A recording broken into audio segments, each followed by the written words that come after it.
a komunistov. Proste išlo nákladné auto centrom do Košic. Tam bola šibenica a ich vešali uprostred mesta. Alebo kedy bolo veľa, išli s nimi tu, jak sa to volá, jaký máte tu jarok? Nebol to, ale čo to máte, vodná. Tam proste, keď išla väčšia voda, ale sa dali na breh, postriali, voda zobrala pokoj, čiže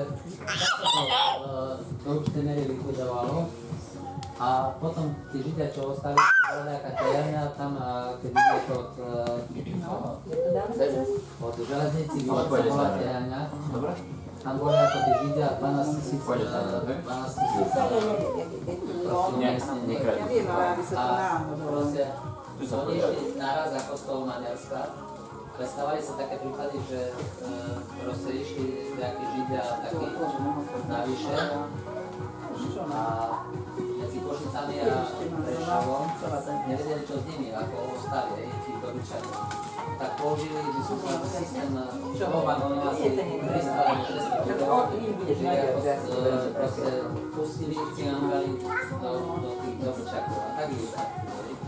To je dobrá téma. Veľmi dobrá, nie? No však dobrá, no, to sú fakty. Tak ale čo to, dobré. Povejeme rok narodenia. Áno. A nie rok po smrti. Dobre, vypíme medzi Čau. Ahoj. Ďuri. Tiež iba trošku rodine.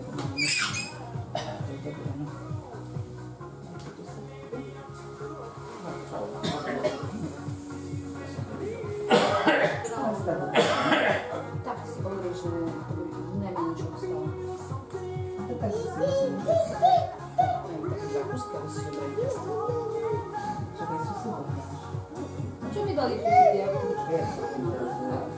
Nepovedz, ty mi. Nič, to mi nedostali.